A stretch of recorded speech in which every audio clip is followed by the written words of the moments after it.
Bonjour à tous, bienvenue dans l'Achénie Podcast, le média dédié à l'hygiène naturelle infantile.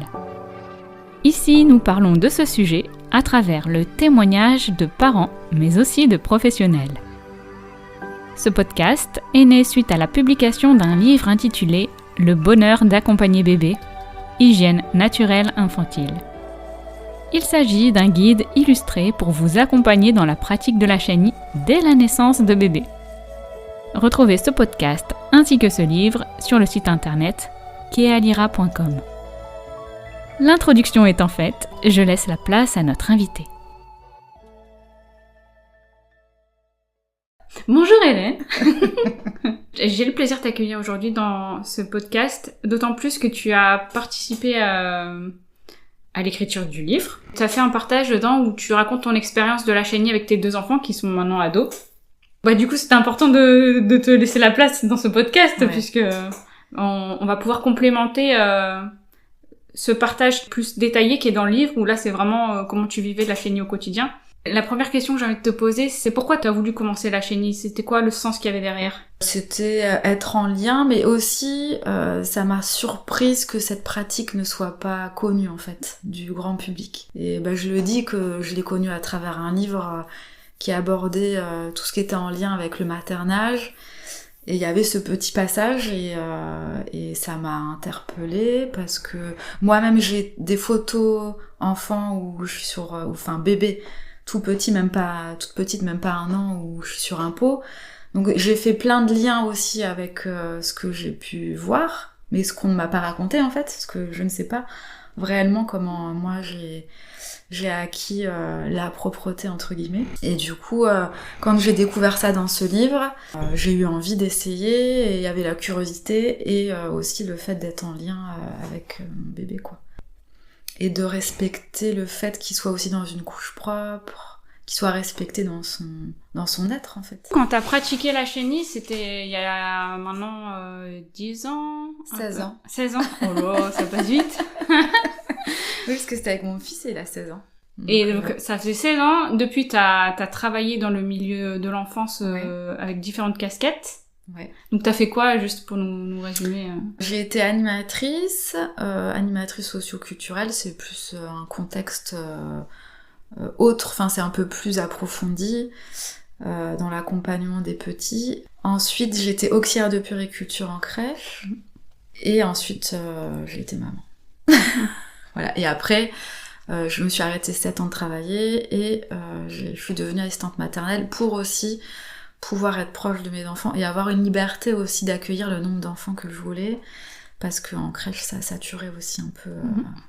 Je me sentais pas toujours disponible pour tous les enfants, il y avait beaucoup de frustration de ma part et je voyais des bébés en détresse, il y avait beaucoup de choses que j'observais et des collègues aussi qui étaient un peu à bout, et il y avait beaucoup d'arrêts maladie d'ailleurs. Donc du coup, assistante maternelle c'était quelque chose qui me correspondait mieux, et en plus je pouvais être disponible pour mes enfants. Et pendant toutes ces années, comment t'as vu l'évolution au niveau de la pratique de la chenille ? Est-ce que t'as vu une évolution ? Est-ce que ça t'en as entendu plus parler ? Est-ce que t'as vu plus de parents pratiquer ? Alors pas du tout, franchement. Ouais. Franchement, entre quand j'en ai entendu parler, c'est-à-dire quand j'étais enceinte de mon fils, et jusqu'à aujourd'hui, ça reste une goutte d'eau dans l'océan, quoi. Comment Vraiment. Tu l'expliques ? Comment je l'explique ? Je pense que c'est une pratique qui demande de la vigilance. Donc ça demande un ralentissement pour s'occuper de son enfant, mais ça de façon globale. Et puis je pense que c'est pas du tout véhiculé, par exemple à la PMI ou de manière à la maternité, on n'en parle pas du tout. Et parce qu'on pense que les enfants ne contrôlent pas leur sphincter, il y a toute cette démarche-là qui sont complètement immatures. Alors que c'est une démarche plus de relaxation que de retenue au final. Puisque en fait, on retient tous et on se détend pour uriner et faire ses besoins, quoi. Qu'est-ce que ça t'a apporté de faire la chenille avec tes enfants ? Du lien, de la communication. Moi je trouve que c'est chouette, mon compagnon il m'a pas trop...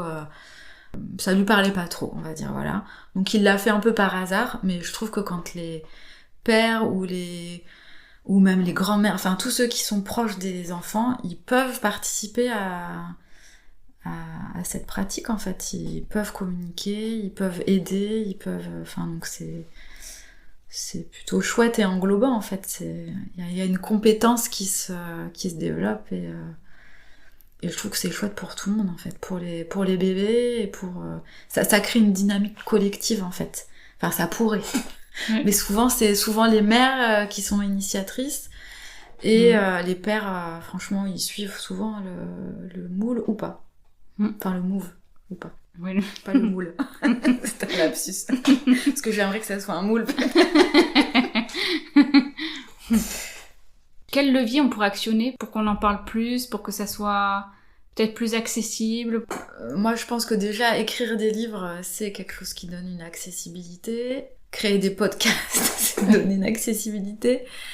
Le truc, c'est que les gens, de manière générale, ils sont très formatés et que du coup, ils vont aller dans des lieux comme la maternité, la PMI, la crèche. On va pas forcément aborder le sujet de la chenille. Donc, sensibiliser les professionnels. Sensibiliser les professionnels, distribuer des flyers pour en parler, en fait. Ça pourrait être des idées... Moi, je connais des mères... qui sont branchés par exemple communication non violente et qui distribuent des tracts dans les écoles, qui ont des enfants à l'école et du coup qui déposent comme ça des intentions. Après c'est pris ou c'est pas pris, mais au moins il y a une idée quoi, que ça existe.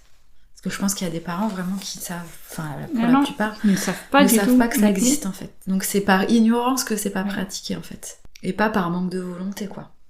Il faut quand même s'investir un minimum, quoi. Voilà, c'est ça. Et c'est pas un investissement en argent, c'est pas un investissement matériel, c'est en temps. Humain. Oui. Ouais. Du coup, tu pratiquais la chenille, mais est-ce que tu étais sensibilisée aussi au cododo, à l'allaitement? Est-ce que c'était une démarche globale? Oui, en fait, j'étais assez isolée pour mon fils... jusqu'à ses 3 mois, jusqu'à ce que je rencontre la lait feeling. J'avais vraiment la sensation de tout faire de travers, quoi. C'est-à-dire, tout à l'inverse de ce qui était dit. C'est-à-dire, donner des tétées régulières, ce que je ne faisais pas. C'était comme on voulait, en fait. Comme mon bébé avait besoin. Je dormais avec mon bébé parce que pour moi, c'était pas possible autrement. J'avais un grand besoin d'être proche de lui et lui aussi. Je faisais les couches lavables, c'était déjà... waouh. C'était le truc de dingo. Je portais beaucoup mon bébé, il était toujours avec moi. J'ai décidé quand il est né, parce qu'en fait avant qu'il naisse, j'avais des projections comme on l'a toutes, et je me suis dit peut-être que mon fils il ira à 6 mois en crèche, quoi. Et en fait quand il est né mon fils, c'était non. J'ai senti que c'était plus négociable et que c'était vraiment une direction que j'avais envie de prendre, de m'occuper de mon fils. J'avais vraiment besoin de rester avec lui et je sentais que c'était un besoin chez lui et j'avais vraiment besoin aussi qu'il se détache par lui-même en grandissant, quoi. Ouais, c'est-à-dire que lui imposes pas. Que je lui impose pas de séparation, même pour aller 2 heures chez quelqu'un, en fait. C'était important pour moi que ça parte de lui. Mais ça, c'est pareil, c'est des pensées et des pratiques qui sont complètement extraterrestres, quoi. Parce qu'en fait, dans cette société, on décide tout pour les enfants. C'est l'adultisme, quoi. C'est les choix des enfants. Et en fait, on les prend pour des êtres immatures et du coup, on pense que décider pour eux de tout. Et ça passe par la chenille, l'allaitement, le portage. C'est déjà des modes de contrôle, en fait. Et après, il y a un continuum sur tout le reste, quoi. Ce qu'on doit apprendre, qu'on doit pas apprendre, comment on doit se tenir, comment on doit manger, comment on doit se vêtir. Il y a tout ça, quoi. Est-ce que t'en as déjà reparlé quand ils étaient adolescents avec tes enfants de la chenille? Alors, je l'ai un peu abordé là parce que du coup, j'ai participé à ton livre.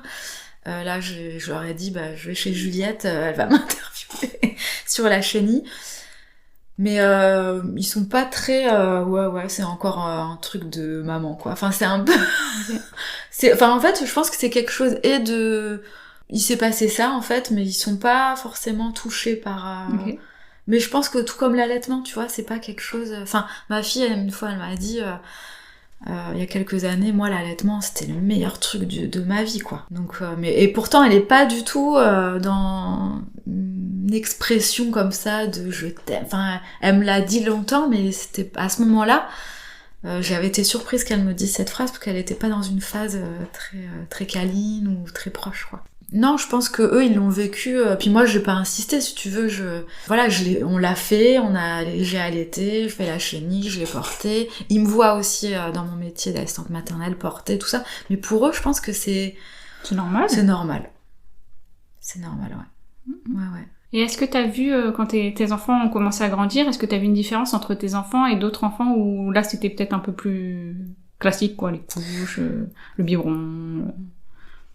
Oui, c'est beaucoup plus réglé, en fait. C'est beaucoup plus... Alors, c'est difficile pour moi de dire que ça fait des enfants différents, parce que du coup, ça fait des jugements un peu...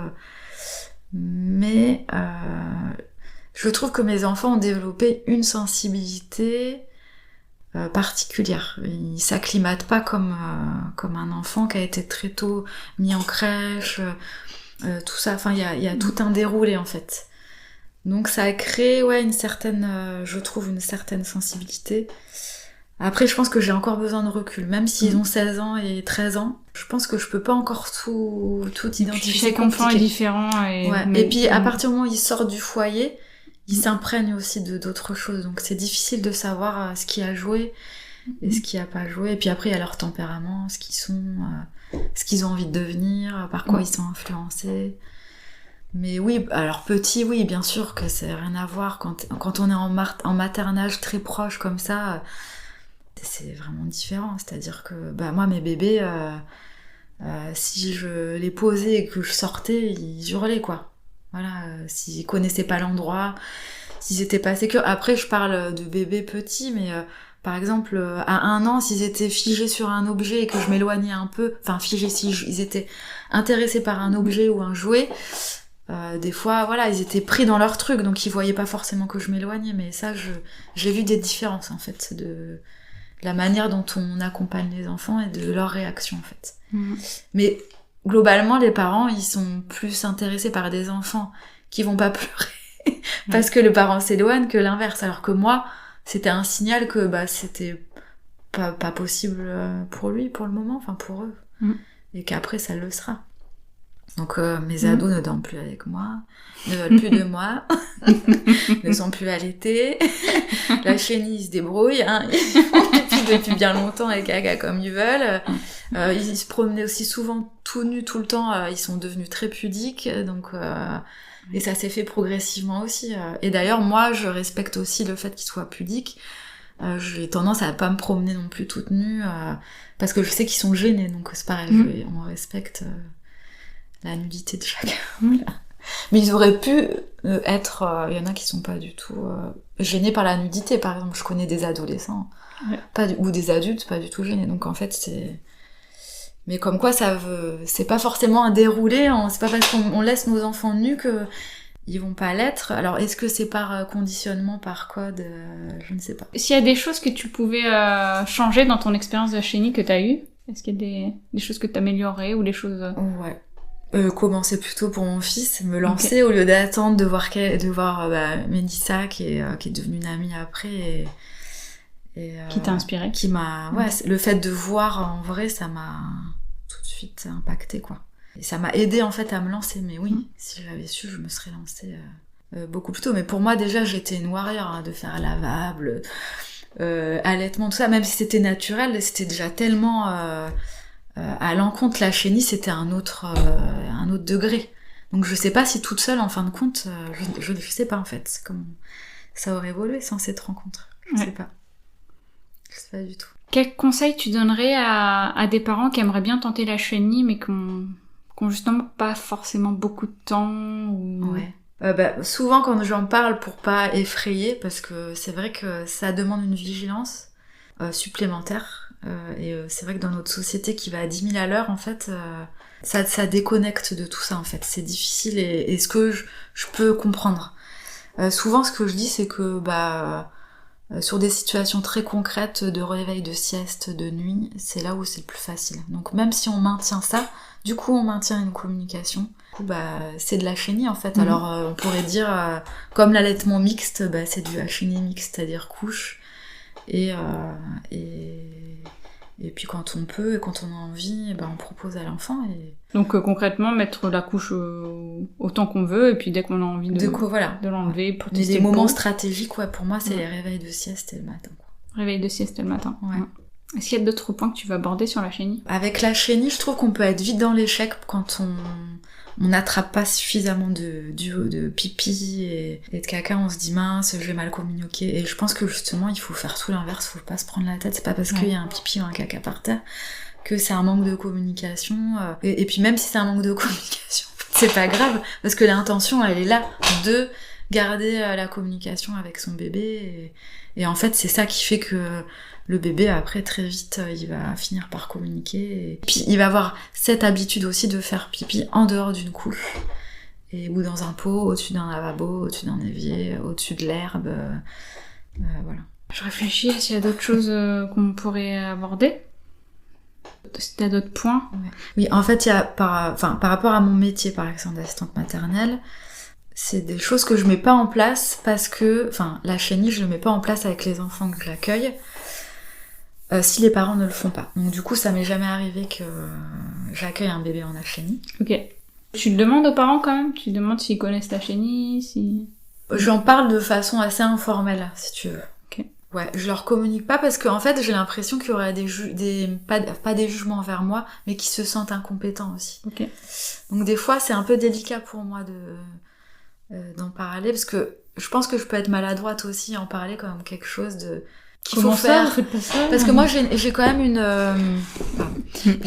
une posture un peu... c'est un peu un médecin comme avec sa patientèle, quoi.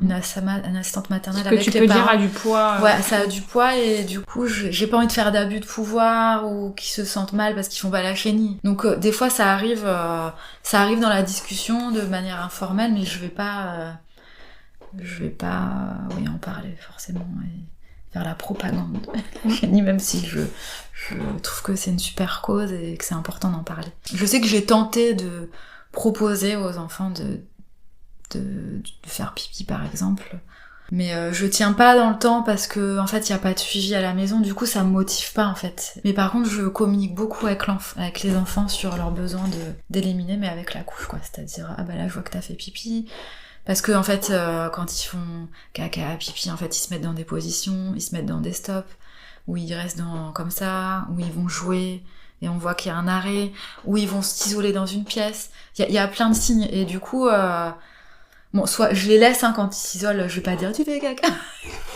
mais quand ils reviennent, je dis t'as fait caca, et là je vois dans les yeux s'ils savent pas parler encore, en tout cas avec des mots clairs, ou après ils me disent oui ou non, et voilà. Donc du coup il y a quand même un lien qui est là, et c'est un peu de la chénie, mais légère, soft. Et parce que ça part pas de moi, et moi je veux pas imposer ma pratique aux parents et que chacun fait comme il veut, comme il peut. Moi j'ai fait la même chose, je veux dire, moi j'ai fait ce qui me parlait, et il y a des parents, ils vont peut-être se sentir déjà submergés, ils sont déjà submergés à concilier travail et s'occuper d'une famille, donc des fois ça peut leur en rajouter, alors que voilà. Y a pas besoin. C'est ça. Et t'as connu des parents qui commençaient le chénie vraiment pas dès la naissance, mais beaucoup plus tard, 1 an ou 6 mois? Non, j'ai pas beaucoup. Ouais. Malheureusement, j'ai pas eu beaucoup de... Ouais, parce qu'en fait, c'est tout un... moi, j'ai l'impression que c'est quand même... c'est un processus, c'est une réflexion à la chénie. En fait, il y a tout un tas de démarches et de réflexions qu'il faut avoir eu en amont. Et c'est un peu des... C'est très cérébral, en fait. Même si c'est un rapport avec l'urine et les selles. Enfin, c'est très, très... Et puis c'est lié à un mode de vie aussi. C'est une conjonction de beaucoup de choses, et peu de gens vivent comme ça, en fait, alors que c'est l'essence, c'est la base, ça devrait. Et on a perdu tellement de choses que on considère comme normal quelque chose qui, il y a encore quelques années, je veux dire, ça n'existait pas de mettre des couches à un bébé tout le temps, quoi. C'est ça. Ouais, mais ça va avec les couches, le biberon, le lit à barreaux, tout est... la logique est là en fait. Ouais. Il y a des logiques inversées, et des logiques qui sont normées et pas respectueuses du tout petit, mais même du parent, quoi, et même de tout particulièrement la mère, parce que elle accouche, elle allaite, elle donne de sa chair, de son corps, de son esprit, de tout en fait. Et on lui demande de retravailler. Comment l'entourage pourrait soutenir la démarche de la chenille ? Les grands-parents, les conjoints ? Peut-être en le pratiquant, en s'y intéressant, en discutant, en étant curieux, ou en laissant faire. Ouais. Sans juger qu'il y a une crotte par terre ou qu'il y a un pipi. Je pense que moins on est de jugement, peu importe la direction qu'on prend, mieux c'est pour tout le monde en fait. On se sent accepté et après on fait son chemin, quoi. Ouais. Et puis on a le droit de faire des erreurs et on a le droit de pas être parfait. Enfin en fait, c'est la vie, quoi. C'est une expérience. C'est ça. Quel serait ton mot de la fin ou le message que tu aimerais partager pour soutenir ceux qui aimeraient essayer en fait ? Moi j'ai envie de vous dire, lancez-vous, quoi. Essayez, vos enfants ils seront réceptifs, vous allez voir des signes qui semblaient que vous compreniez pas en fait, parce que souvent c'est ce qui se passe. Des fois les bébés ils se tortillent, ils émettent plein de signes, ils sont pas écoutés, et même ils pleurent, ils font pipi pour ils pleurent pour se détendre, enfin ça les tend, mais en même temps à la fin des pleurs ça leur permet de se détendre, et ils font pipi, et c'était juste ça en fait. Et c'est pareil, ça c'est un décodage qui est imparfait en fait. Des fois ça peut être la fin, des fois ça peut être autre chose, mais du coup je trouve que ça nous rend compétents en fait dans notre rôle de parents, donc on fera pas mal à faire la chenille, quoi. Il y a rien de mal. C'est pas forcer un enfant, c'est juste proposer quelque chose. Ça vient pas, c'est pas grave. On se rhabille pas, on fait comme on peut, quoi. Il faut être flexible, je pense. Merci. Merci à toi, Juliette.